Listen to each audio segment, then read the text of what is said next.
Smart technique এডুকেশনের পক্ষ থেকে সকলকে জানাই আন্তরিক শুভেচ্ছা ও অভিনন্দন। আশা করি সকলে তোমরা ভালো আছো। আজকে আমরা নবম দশম শ্রেণীর গণিত বিষয়ের অনুশীলনী 9.2 এর পর্ব 20 নিয়ে আলোচনা করব। পর্ব 20 আছে আমাদের পাঠ্য বইয়ের 29 নম্বর সৃজনশীল। এই সৃজনশীলটা তোমরা যারা হচ্ছে 2027 এবং 2026 এসএসসি দিবা তাদের জন্য এই সৃজনশীলটা মাস্ট করবা। এখান থেকে তোমাদের প্রশ্ন হবে, এই ধরনের সৃজনশীল আসবেই। যারা 26 এবং 27 পরীক্ষা দিবা এসএসসি তাদের জন্য এটা মোস্ট ইম্পর্টেন্ট। এটা আসার সম্ভাবনা 99%। এটাও যদি না আসলো তাহলে কি করবে, এই রকমই দিবে কিন্তু একটু চেঞ্জ করে দিবে। তবে এই ধরনের সৃজনশীল তোমরা একটা কমন পাবা। এই চিত্রের আলোকে এসি এর পরিমাণ নির্ণয় করতে হবে। দেখো লম্ব দেওয়া আছে, ভূমি দেওয়া আছে। আমার এসিটা হচ্ছে অতিভুজের মান নির্ণয় করতে হবে। অতিভুজের মান নির্ণয় করার জন্য আমাদের কি করতে হবে, পিথাগোরাসের উপপাদ্য যদি আমরা এখানে ইনপুট করে দেই তাহলে আমরা অতিভুজের মান পেয়ে যাব। tan a এবং tan c এর মান নির্ণয় করতে হবে। শেষে যায় x এবং y এর মান নির্ণয় করতে হবে। x y এর মান বিভিন্ন পদ্ধতিতে নির্ণয় করা যাবে। তার আগে আমরা ক নাম্বারটা আগে করি। দেখ ক নাম্বারে কি করব, ক নাম্বারে বলছে AC এর মান পরিমাণ কত। AC টা কি অতিভুজ, AB টা কি লম্ব, BC টা কি ভূমি। তাহলে লম্ব আছে, ভূমি আছে, অতিভুজ আমরা খুব সহজে নির্ণয় করতে পারবো। দেওয়া আছে কি দেওয়া আছে AB, সরি আমি লিখে দেই তাহলে তোমাদের বুঝতে সুবিধা হবে। দেওয়া আছে লম্ব AB ইকুয়াল 1, পরে ভূমি BC ইকুয়াল √3।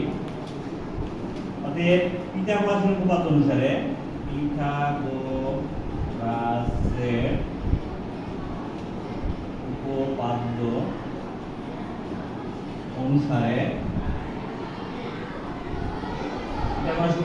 আমরা কি পাবো, অতিভুজ স্কয়ার ইকুয়াল লম্ব স্কয়ার প্লাস ভূমি স্কয়ার। বা অতিভুজ আছে আমার এসি, তাহলে এসি এর উপর আমরা স্কয়ার দিয়ে দিলাম। লম্বের মান দেওয়া আছে 1, 1 এর উপর স্কয়ার দিলে 1 হয় √3 এর উপরে স্কয়ার। বা স্কয়ারটা যদি এদিকে পার করে দেই তাহলে হবে √1 এর উপর স্কয়ার মানে 1, √এর উপর স্কয়ার থাকলে √, করে যায় তাহলে 4। এখানে 1 আর সরি এখানে হবে 3, 1 আর 3 যোগ করলে হবে 4, 4 এর উপর √, মানে 2। তাহলে আমরা এসি মান পেলাম কত, এসি ইকুয়াল পেলাম 2। এসির পরিমাণ হয়ে গেছে। এসি ইকুয়াল কত পাইলাম আমরা, 2। এরপরে আমরা খ নম্বরে যাব, tan a এবং tan c মান। তোমরা পিথাগোরাসের যাদের উপপাদ্য মনে আছে তারা এই থিওরি অবলম্বন করলেই যে কোনো ত্রিভুজ থেকে, সমকোণী ত্রিভুজ থেকে আমরা লম্ব হোক, ভূমি হোক বা অতিভুজ হোক আমরা কি করতে পারবো, নির্ণয় করতে পারবো। এরপরে আমরা খ নম্বর অঙ্কটা একটু করার চেষ্টা করি।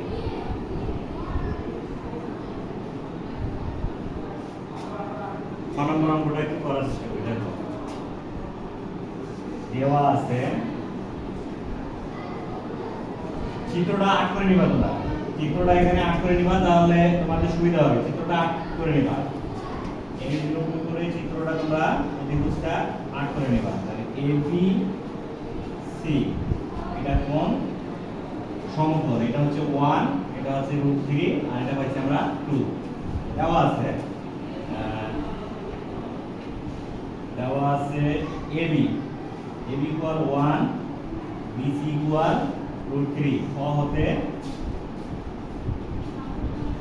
হতে আমরা আছে AC মান পেয়েছি, AC মান 2। আমাদের কি করতে হবে, tan a এবং tan c মান নির্ণয় করতে হবে। দেখো আমি এখানে করি। অতএব tan a সমান আমাদের কি করতে হবে, tan a বিপরীত বাহু ডিভাইডেড সন্নিহিত বাহু। tan সমান আমরা জানি বিপরীত বাহু ডিভাইডেড সন্নিহিত বাহু। বিপরীত বাহু অর্থাৎ tan t, টেরা লম্বা ভূত, লম্ব বাই ভূমি। তাহলে এর বিপরীত বাহু আগে আসতে হবে। বিপরীত বাহু হচ্ছে BC বাই সন্নিহিত বাহু হচ্ছে AB।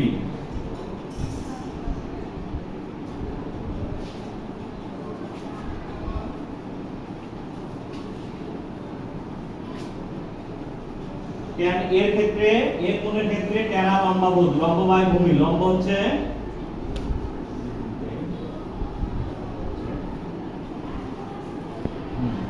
লম্ব হচ্ছে 1 আর ভূমি হচ্ছে √3 এরপরে অতএব tan এবং tan c এবং tan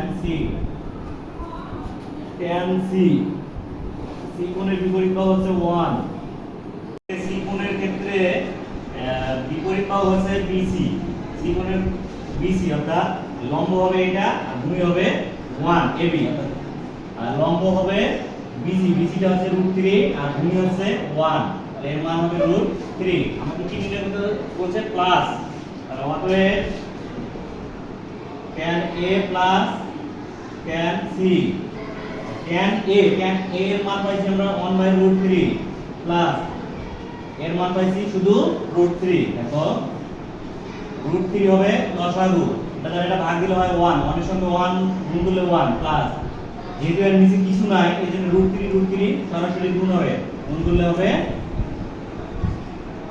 √3 এর উপরে স্কয়ার 1 প্লাস 3 ডিভাইডেড √3 তাহলে 1 আর 3 গুণ করলে হবে 4/√3 এটাই হচ্ছে ফলাফল দেখো প্রথমে আমার দেওয়া আছে এখান থেকে আমার tan a এর মান নির্ণয় করতে হবে এর মানের ক্ষেত্রে আছে সরণিত বাহু বাই বিপরীত অর্থাৎ লম্ব বাই ভূমি লম্ব হচ্ছে AB আর ভূমি হচ্ছে BC c কোণের ক্ষেত্রে লম্ব হচ্ছে BC ভূমি হচ্ছে AB এই tan A এবং tan C মানটা যদি আমরা নির্ণয় করতে পারি তাহলে আমরা tan A tan C মান নির্ণয় করতে পারবো আশা করি তোমরা